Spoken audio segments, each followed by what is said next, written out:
মাননীয় প্রধান উপদেষ্টা এবং আপনার সহকর্মীবৃন্দ, জাতীয় নেতৃবৃন্দ, আসসালামু আলাইকুম। আমরা এখানে দ্বিতীয়বারের মতো আলোচনার শুভ উদ্বোধন অনুষ্ঠানে এসেছি। এরপরে পুনর্বার আবার হবে কিনা অবশ্য জানি না,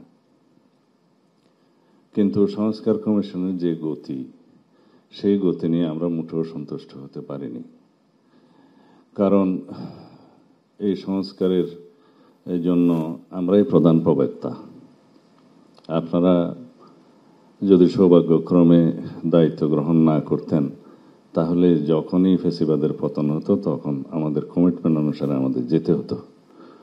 এখানে 31 দফার নিয়ে আমি কথা বলবো না। আপনাদের এমন কোনো সংস্কার নেই যেটা 31 দফার সাথে খুব একটা ম্যাচ করে নাই, তেমন না। তবে এর বাইরে আপনারা অনেক বেশি সংস্কার নিয়ে প্রস্তাব দিয়েছেন, এবং যে সংস্কার প্রস্তাবগুলো নিয়ে আমরা 3 দিন আলাপ করেছি অবিরত, বিশেষ করে আমাদের দলের পক্ষ থেকে। এর আগে লিখিতভাবে জবাব দিয়েছি। আপনাদের সংক্ষিপ্ত ভার্সনের যেটা আপনারা স্প্রেডশিট বলেন, সেটার সাথে আমরা খুব একটা একমত হইনি, যেহেতু এখানে বিভ্রান্তি সৃষ্টি হয়েছিল কিছু।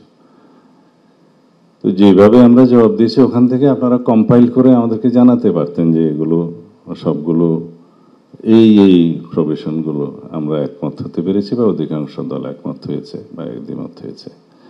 এখন জানি না আপনারা কি কি চিহ্নিত করে পরবর্তীতে কথা বলবেন। এমনিতে আলাপ আলোচনা জানতে পেরেছি কিছুটা আপনারা আইডেন্টিফাইড করেছেন যে মেজর ইস্যুসগুলো নিয়ে আপনারা আলোচনা করবেন। কিন্তু আমরা যেন একটা বিষয়ে একমত হই যে let us agree to disagree on certain points, major issues, যেগুলো কখনোই হয়তো সবাই একমত হতে পারবেন না। যাই হোক, সংস্কার নিয়ে আর বেশি কথা বলবো না, বললে রিয়াজ ভাই কষ্ট পাবে। তো দ্বিতীয় হচ্ছে, আমি এখানে প্রশংসা করতে আসিনি, আমরা এখানে আলোচনা করতে এসেছি। এখন আপনাদেরকে যে বিষয়গুলো বোঝাতে পারেনি অবিরত, তো সেটাকে আজকে বোঝাতে পারবো মনে হয় না। একটি কারণও নাই, ডিসেম্বরের পরে নির্বাচন। আমরা কেন, কি উদ্দেশ্যে ডিসেম্বরের আগে নির্বাচন চাই, কেন চাই, যৌক্তিকভাবে আমরা প্লেস করেছি, বহুবার প্লেস করেছি। এবং জাতির মধ্যে বিভিন্ন রকমের কনস্পিরেসির একটা সুযোগ নিচ্ছে কেউ কেউ, এবং বিভিন্ন রকমের অস্থিরতা সৃষ্টিরও পায় তারা আছে। সেটা আভ্যন্তরীণভাবেও আছে, বহির্বিশ্বেরও আছে। অনেকে বক্তব্য রেখেছেন যে পার্শ্ববর্তী একটা দেশ নির্বাচন চাই। ওরা নির্বাচন চায় না বলে কি আমরা অনির্দিষ্টকাল নির্বাচন চাইব না? তারা কেন নির্বাচন চায় সেটা তারা জানে। তারা বলছে তারা ইনক্লুসিভ নির্বাচন চাই। তা আপনারা তো কাউকে কাউকে এক্সক্লুড করেই দিয়েছেন, সুতরাং বোঝাই যায় তারা কে কি বলছে। কিন্তু যদি ইউরোপ আমেরিকা নির্বাচন চায়, তখন তো আপনারা কিছু বলেন না। এবং দেশের অভ্যন্তরে এবং বাইরে বহু বিবৃতি আছে নির্বাচনে মানে চাওয়ার ব্যাপারে। তো সেই জন্য আমরা আমাদের দলের পক্ষ থেকে, আমাদের সমমনা রাজনৈতিক দলের পক্ষ থেকে, আমাদের সাথে যারা আন্দোলন সংগ্রামে ফ্যাসিবাদ বিরোধী যুক্ত ছিল সেই আন্দোলনে, তাদের সবার পক্ষ থেকে আমরা বলেছি। কিন্তু দুঃখজনকভাবে মাননীয় প্রধান উপদেষ্টা যেটা বলেছেন যে একটি মাত্র দল শুধু ডিসেম্বরের ভিতরে নির্বাচন চায়, ক্ষমা করবেন, এই বক্তব্য বোধহয় আমাদেরকে আহত করেছে। তো যাই হোক, আমরা সংস্কারের কথা বললে তো আমাদের মাননীয় আইন উপদেষ্টা বলেই দিয়েছেন যে আইন মন্ত্রণালয়ের সংস্কার প্রায় শেষ, বাকিগুলো চলমান। শুধু ওখানে একটি বিষয় আছে যে কনস্টিটিউশনালিটি দেখা হয় নাই। প্রথম যে আইনটা, অধ্যাদেশটার কথা প্রথমে যেটা আপনি বললেন যে জাজেস রিক্রুটমেন্ট অর্ডিন্যান্স বোধহয় 2025 যেটা হয়েছে, এখানে এমনকি যে জাজেস রিক্রুটমেন্ট কাউন্সিল যেটা ফরমেশন হয়েছে, সেটার কনস্টিটিউশনালিটি নাই। এই অধ্যাদেশটা চ্যালেঞ্জড হয়েছে এবং সেই রিটটা কোনো রকম একটা অবজারভেশন দিয়ে ডিসপোজ অফ করা হয়েছে।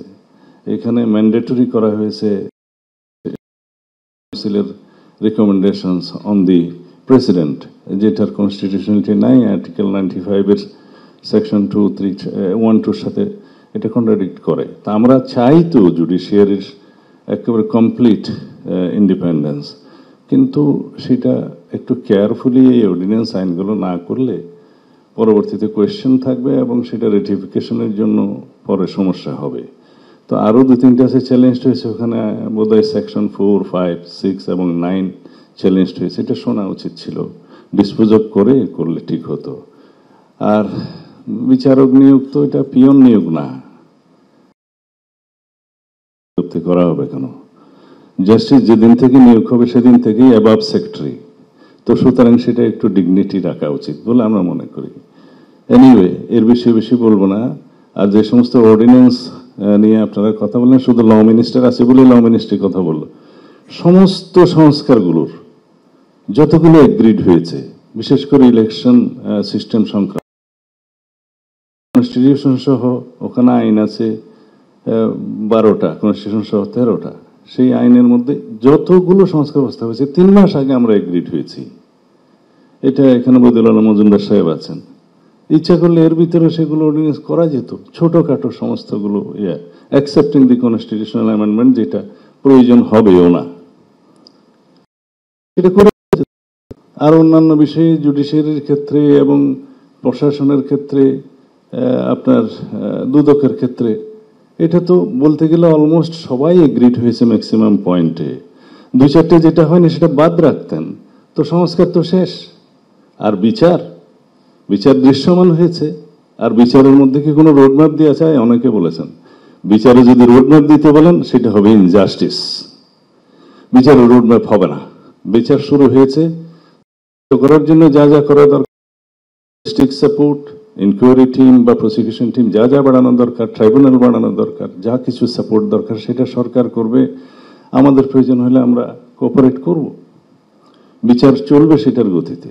এবং সেটা তো বিচার এখানে সমাপ্ত হলেও আপিল হবে, আরো অনেক কিছু হবে। তবে প্রধান উপদেষ্টা জাতি অবশ্যই দেখতে চাচ্ছে বিফোর 5th আগস্ট অ্যাটলিস্ট একটা বিচার যেন মানুষ রায় দেখতে পায়। অবশ্যই এর মধ্যে কোনো জোরাজুরি জবরদস্তি নেই, কিন্তু এটা জাতির প্রত্যাশা। এখানে আপনার একটু প্রশংসা করি, যে মাননীয় আইন উপদেষ্টা হোক, আইসিটি ট্রাইব্যুনাল হোক, একটা কেস কয়েকজন আসামি সেটা আইডেন্টিফাইড করেছেন, ট্রায়ালটা খুব শীঘ্র করা সম্ভব। এরকম আরো 1 to 10 পর্যন্ত করার জন্য আমি মাননীয় আইন উপদেষ্টাকে অনুরোধ করব। এগুলো প্রায়োরিটি, বাকিগুলো হবে। আমি কালকে ওখানে নিজে মামলা করতে যাব। আমার বিরুদ্ধে খুব কমপ্লেন উঠেছে আমি নাকি মামলা করছি, নাকের মধ্যে রহস্য আছে, সেজন্য কালকে যাব মামলা করতে। যাই হোক, সেগুলো পরে করলেও হবে। প্রায়োরিটি হচ্ছে এগুলো, মানুষ দেখতে চায়, জাতি দেখতে চায়। এবং আমরা যে কালকে দেখলাম সেটার প্রশংসা করি, যে এইভাবেই যেন ট্রান্সপারেন্টলি পুরো জাতি ওপেন কোর্ট ট্রায়াল দেখতে পায়। এনিওয়ে, মাননীয় প্রধান উপদেষ্টা, আমাদের উপরে আপনি মনক্ষুণ্ণ হবেন না। আমাদের চাইতে বেশি সাপোর্ট আপনাদেরকে আর কেউ দিয়েছে বলে আমি জানি না। আমাদেরকে প্রতিপক্ষ ভাববেন না। পুরো উপদেষ্টা মণ্ডলীর কর্মকাণ্ডে কোনো কোনো সময় আমাদের মনে হয়েছে যেন আমরা অপোনেন্ট বা প্রতিপক্ষ, সেটা আমাদেরকে বুঝতে দেবেন না। আপনারা দয়া করে আদালতের রায় বাস্তবায়ন করে, যেখানে আইনের শাসন নাই, মানুষ যাতে মনে না করে যেখানে আদালতের রায় বাস্তবায়ন হচ্ছে না, সেটা এখন দৃশ্যমান হচ্ছে। আমাদেরকে বাধ্য হয়ে রাস্তায় যেতে হচ্ছে, মানুষকে বাধ্য হয়ে রাস্তায় যেতে হচ্ছে। আমরা সেটা আপনার কাছে আশা করি না। এই দেশের মানুষ এই উপদেষ্টা মণ্ডলীর কাছে নিরপেক্ষ আচরণ আশা করে, সেটা আপনাকে দেখতে হবে। আমরা যে শুধুই কমপ্লেনের বাস্কেট খুলে আপনার কাছে যাই তা নয়, সেটা আপনার হাতকে স্ট্রেনদেন করার জন্য যাই। এই জাতিকে বুঝাতে দিতে চাই যে আমরা সর্বোচ্চভাবে সহযোগিতা করছি। আর সবসময় প্রশংসা নিয়ে যদি আপনার কাছে যাই, যে সমস্ত লোকজন উপদেষ্টা মণ্ডলীর শুধু আপনাকে বাইরের দৃশ্য সম্পর্কে বলে না, শুধুমাত্র প্রশংসা করে, সরকার তো কয়েকবার দেখছি, বিরোধী দলেও দেখছি, তারাই হচ্ছে সবচাইতে বেশি ক্ষতি করে সরকারের সমালোচনা যারা বেশি করে, আপনার ঘরের মধ্যে যারা আপনার সমালোচনা করবে, ধরে দেবে, তারা আপনার বন্ধু। আমরা আপনার বন্ধু।